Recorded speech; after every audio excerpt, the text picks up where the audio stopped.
இயேசு என்னும் ராஜாதி ராஜாவை பற்றி சொல்வதில் நான் மிகுந்த மகிழ்ச்சி அடைகின்றேன்.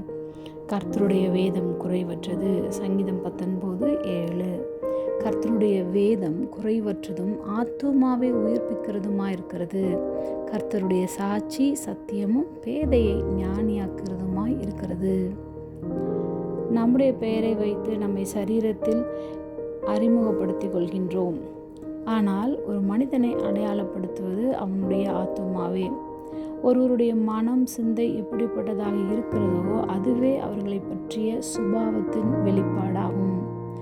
நாம் இந்த உலகத்திற்கு ஒத்த வேஷம் தெரியாமல் தேவனுடைய நன்மையும் பிரியமும் பரிபூர்ணமான சித்தம் என்னதென்று பகுத்தறியத்தக்கதாக நம்முடைய மனம் புதிதாக வேண்டும்.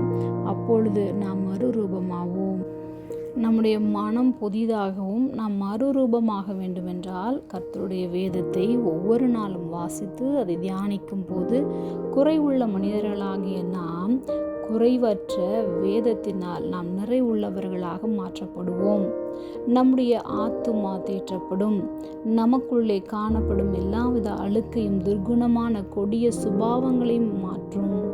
நம்முடைய ஆத்துமாவை ரட்சிக்க வல்லமை உள்ளதான வசனத்தை நம்முடைய இருதயங்களில் ஏற்றுக்கொள்ளும் போது பேதைகளாகிய நாம் ஞானிகளாவோம். ஜெபம்.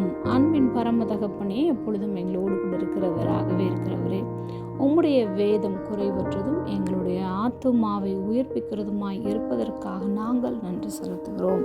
இயேசுவின் நாமத்தில் பிதாவே, ஆமென்.